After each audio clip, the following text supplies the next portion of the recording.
Steve, welcome. How are you? How you doing, Mike? Good, thank you. Are you more surprised by the Knicks or the Nets? Probably the Nets. I mean, I thought the Knicks might be a little down this year just with some of the personnel changes. But the Nets, I thought, had a chance to be really good. Of course, with the injuries, it's hard to gauge, and it looks like with Lopez out, for the rest of the year, we're never going to really see what they might have become. But I don't know. Either way, neither team has been very impressive, that's for sure. No, and the Knicks, have not had their team on the court all season, and tonight they still have a couple of guys with the flu, and they're having all kinds of issue.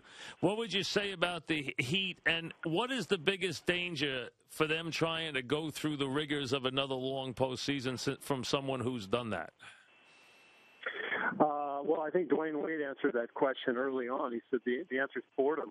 It's 82 games. You got to make it through, but you don't want to lose your focus. But you also know that nothing that happens right now is that critical. So Miami's just trying to manage the regular season and get through it in one piece and build enough momentum in the spring to really head into the playoffs playing well. And I think they're right on track to do that. They're playing very efficiently, and they're managing their health. They've been keeping Dwayne Wade out of most back-to-back situations, and I think they're in a really good spot right now. Would you give up the number one seed and just realize with the number two you can coast liberally because you have an 11-game lead in the 2 spot? Would you just do that, or would you fight for the 1? I think you fight for the 1, but not at the expense of your health. If the situation calls for it, then you go ahead and you sit LeBron down, you sit Wade down. If necessary, that has to trump home court in the playoffs.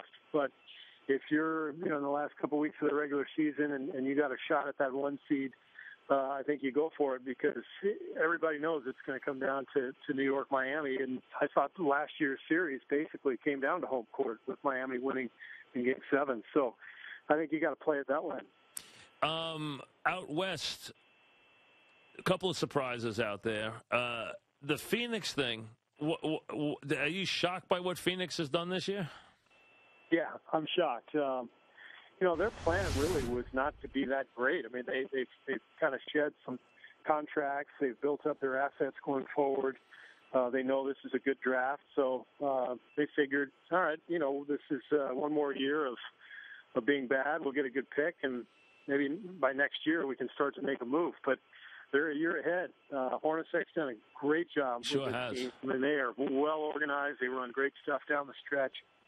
Goran Dragic is potentially an all-star. He's playing at an incredibly high level. And I love the Bledsoe trade, although I read that he's going to be out now with knee surgery for a little while, unfortunately. But they've done a lot of good things in Phoenix this year. Them and Portland. I mean, Portland's done very well, too. We know without rebuilding with great players. Now, we know Aldridge is a really good player, okay, and Lillard's a good player. But without great players, they've put themselves back on the map pretty quickly in Portland. Yeah, and I think people kind of understood that going into this season. Last year they were competitive until the final months of the season when they just kind of went in the tank and started sitting guys, and they were out of it. But for most of the season, they were above 500. They were very competitive. They had some good wins against great teams. So you could see their core last year, their starting 5 was really good. And Aldridge, I think, is a top 15 player in the NBA. So now you got Lillard in his second year. You've added a nice piece in Robin Lopez, and the bench is improved. And all of a sudden, you got a team with one of the best records in the league. It's a great story.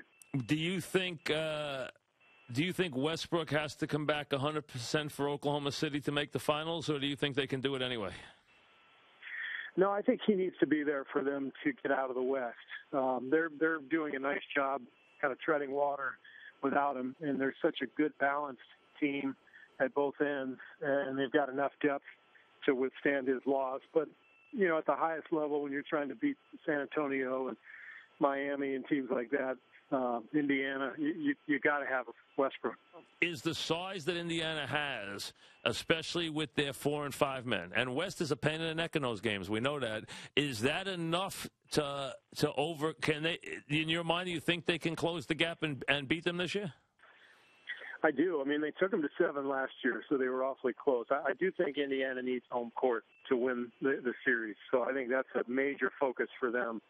What's interesting to me watching Miami this year, they're almost evolving. You know, last year they went small all the time with Battier at the 4, and they were lethal offensively, shooting threes. This year they're evolving into a little bigger team, and so they're playing Anderson a little bit more. Sometimes they go without a point guard, and they put LeBron and Wade and Allen together in the backcourt. But they look a little bigger when they need to be. And their last game against Indiana, they showed a big lineup that really closed the game well with Anderson and Bosch at the 4 and the 5. And I think you'll see a lot more of that when the two teams play to combat the size of Indiana.